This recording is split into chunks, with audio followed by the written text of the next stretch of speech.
Sequentia songati Evangelii secundum Matteum.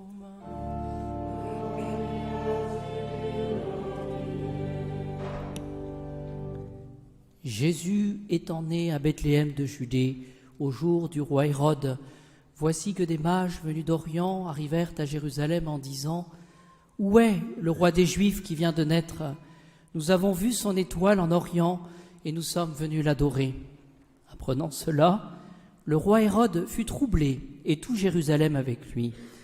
Il réunit tous les chefs des prêtres et les scribes du peuple et il leur demanda où devait naître le Messie.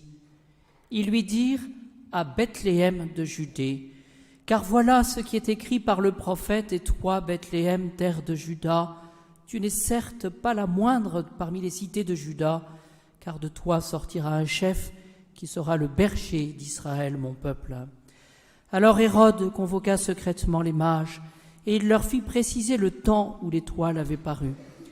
Puis, les envoyant à Bethléem, il dit « Allez, vous informer avec précision sur l'enfant, et quand vous l'aurez trouvé, avertissez-moi, afin que moi aussi j'aille l'adorer. » Après avoir entendu le roi, ils partirent. Et voici que l'étoile qu'ils avaient vue en Orient les précédait pour s'arrêter enfin au-dessus de l'endroit où était l'enfant. En voyant l'étoile, ils se réjouirent d'une très grande joie. Entrant alors dans la maison, ils virent l'enfant avec Marie sa mère, et se prosternant, ils l'adorèrent.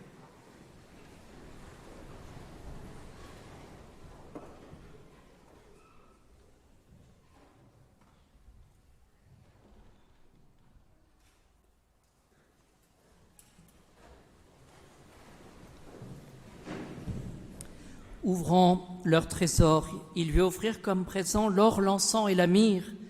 Puis, instruits en songe de ne pas retourner chez Hérode, ils regagnèrent leur pays par un autre chemin.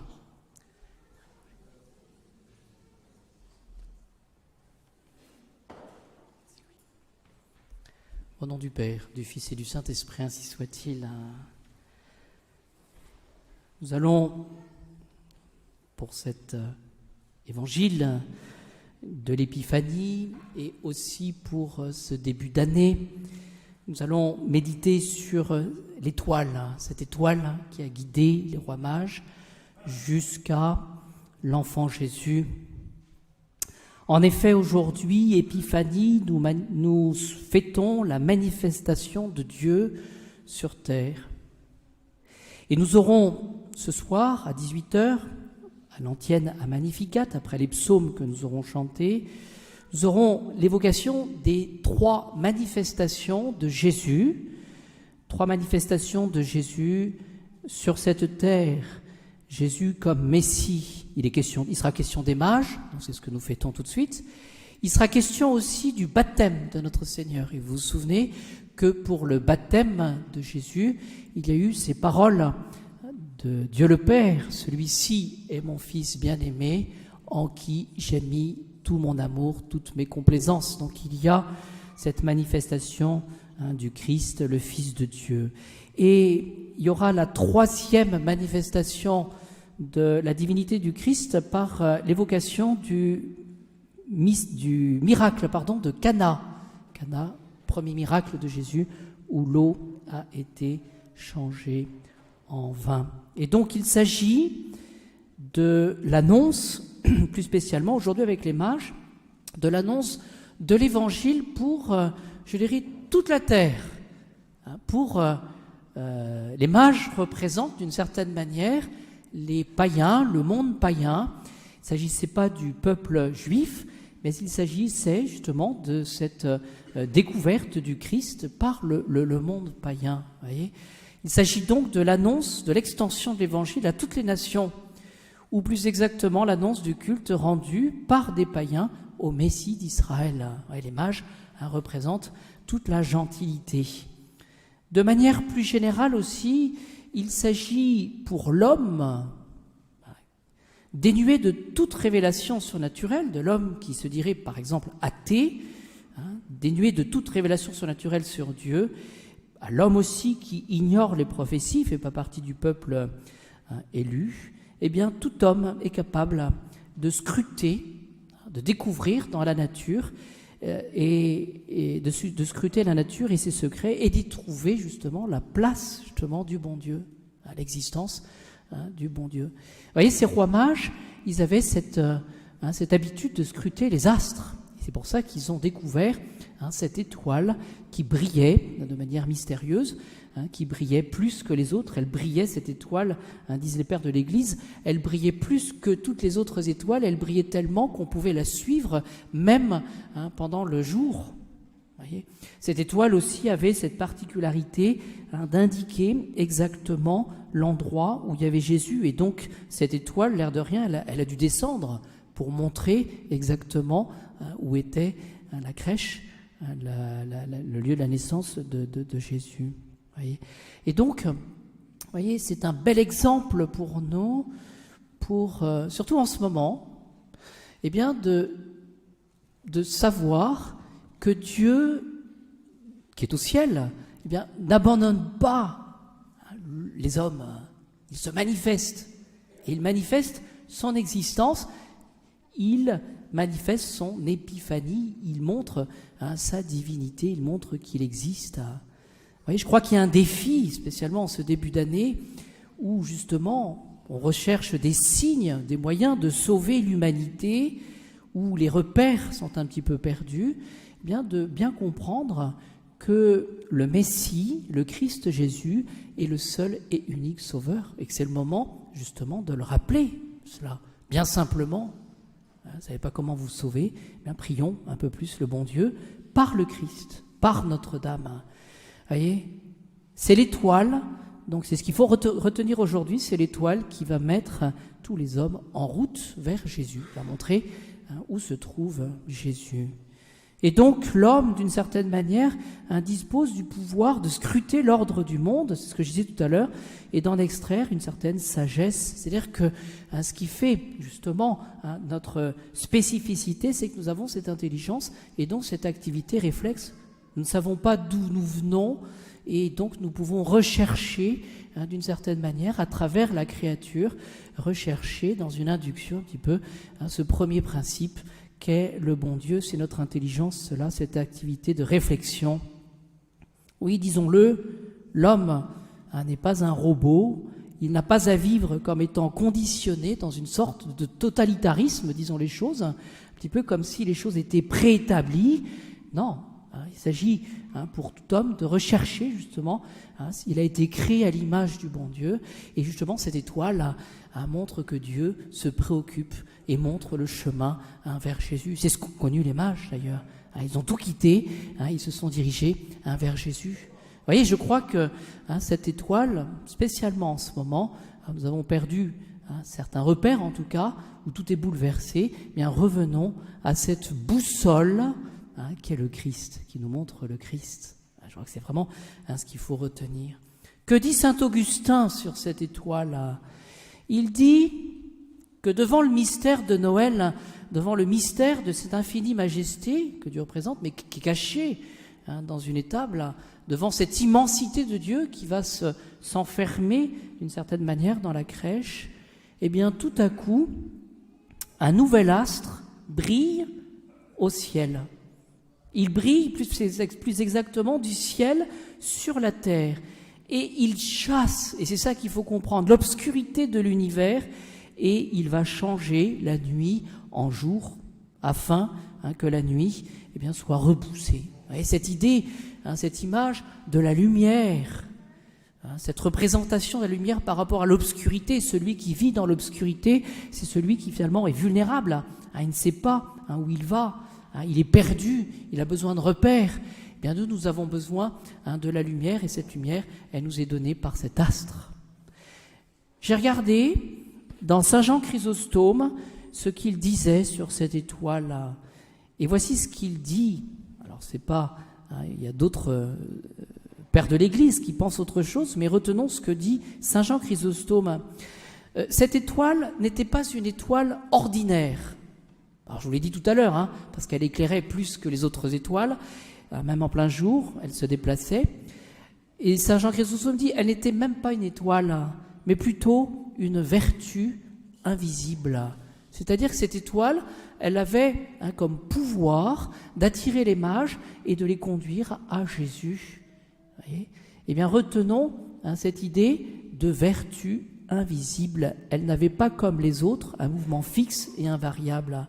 Elle allait quand il fallait aller, elle s'arrêtait quand il fallait s'arrêter. Et qu'est-ce que cela introduit chez les mages, mais pour nous aussi? Eh bien, c'est que lorsqu'ils ont vu cette étoile, ils y ont vu un signe d'une réalité cachée, ils y ont vu la naissance du Messie, et qu'est-ce qu'ils ont fait? Ils ont tout abandonné, ils sont partis, ils sont partis jusqu'à Bethléem, et ils se sont prosternés avec leur présent. C'est un bel exemple, une belle image pour nous, voilà, de nous poser la question, mais quelle est notre étoile à nous? Et qu'est-ce qui va guider nos pas? Est-ce que c'est la crainte? C'est un petit peu à la mode en ce moment. Est-ce que finalement ce seront toutes ces choses un petit peu matérialistes? Voilà, je crois que c'est plus à la mode ça non plus. Maintenant, qu'est-ce qu'il y a encore? Qu'est-ce qui va nous guider dans notre vie? Est-ce que c'est une fuite éperdue? Est-ce que finalement ce serait peut-être aussi une sorte de relativisme? On a tout vu, on a tout vécu, et donc on va commencer cette année en étant un petit peu comme saturé, en se disant de toute façon ce qui va arriver, ça arrivera. Moi je mène ma vie dans un repli un petit peu égoïste. Voilà. Eh bien non. Quelle est mon étoile? Est-ce que cette étoile qui a une vertu invisible va me guider vers le Christ? Est-ce que ma boussole, c'est vraiment le Christ? Est-ce que je vais rechercher véritablement à suivre le Christ? Alors Saint Jean Chrysostome se pose la question, mais pourquoi cette étoile? Parce qu'après tout, il n'y avait pas besoin d'étoile quand on réfléchit.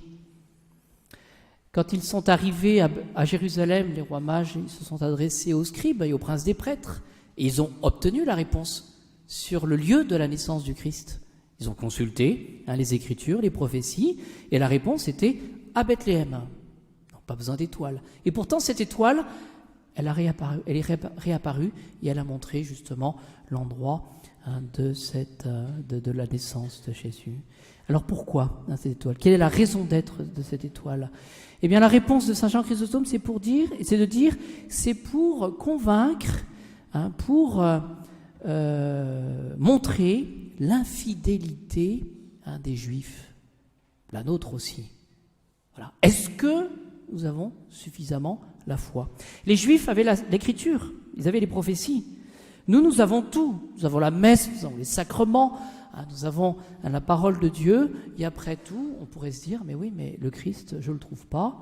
Il est absent, vu tout ce qui se passe. Et bien maintenant, je vais mener ma propre vie. L'infidélité, le manque de foi. Oui. Les vœux que nous formulons en ce début d'année, c'est véritablement cette grâce pour chacun de nous de vivre un peu plus de la foi. Seigneur, je crois. Je crois en votre puissance. Je crois en votre présence. Je crois que vous pouvez changer ma vie. Vous pourrez toucher mon cœur et me changer. Deuxième argument de Saint Jean Chrysostome, pour rendre leur ingratitude des Juifs encore plus inexcusable. C'est-à-dire que finalement les rois mages, eux, qui venaient de la gentilité, du paganisme, ils sont venus adorer le Christ. Et le peuple hébreu, non. Ouais. Il faut se l'appliquer à nous-mêmes. Nous avons la foi, nous avons les sacrements, nous avons la messe, et je dirais qu'en ce moment, nous pouvons en concevoir le prix de tout cela. Mais à côté de l'infidélité, le manque de foi, est-ce que nous ne pouvons pas non plus nous reprocher l'ingratitude? Qu'est-ce que c'est que l'ingratitude? C'est finalement cette attitude d'une âme qui a reçu des bienfaits, la grâce, et puis qui finalement considère que c'est normal. On n'a pas besoin de remercier, on n'a pas besoin de la demander, cette grâce. Voilà. Troisième écueil que je rajoute, en plus de Saint Jean Chrysostome, c'est cet écueil de l'indifférence. Voyez, c'est ce que je disais tout à l'heure, on a tout vu, on a tout connu, après tout, advienne que pourra. Voilà. Et puis, on va se débrouiller comme cela. Eh bien non, en ce début d'année, bien, demandons au Seigneur, à travers cet exemple des mages qui sont venus et qui ont changé de route, ils sont repartis par un autre chemin, c'est-à-dire que finalement ils ont changé de vie, bien, demandons au Seigneur que nous soyons encore plus touchés par l'Eucharistie.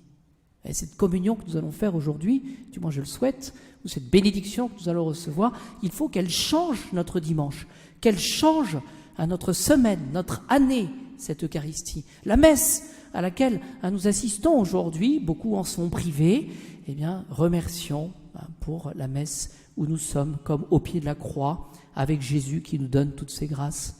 Je pense au sacrement, cette possibilité aussi que vous êtes vous confesser, le chapelet. Et puis vous le savez, j'en parle beaucoup en ce moment, le Sacré-Cœur et le cœur immaculé de Marie. Ce que le Seigneur nous demande, c'est de croire en son amour et un peu moins en nous-mêmes.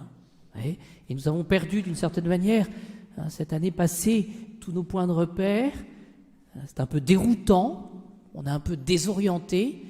Eh bien, il faut demander au Seigneur cette grâce de se raccrocher, se rattacher à lui et à personne d'autre, et puis pas dans les moyens que nous proposent beaucoup de personnes en ce moment. Voilà. Il s'agit de se raccrocher, entre autres, à l'essentiel et d'avoir cette fidélité dans les petites choses. Alors, le programme, c'est de demander à Notre-Dame qu'elle nous aide aujourd'hui, qu'elle nous fasse comprendre toutes ces vérités toutes simples, mais aussi salutaires. Voilà, parce que le but, évidemment, c'est de sauver notre âme. Lorsque nous nous présenterons devant le Seigneur, nous pourrons lui dire: Seigneur, j'ai essayé de vous servir avec mes petits moyens, j'ai cru en vous, j'ai cru aussi en Notre-Dame pour que vous puissiez me protéger et me donner ce ciel pour lequel je suis fait.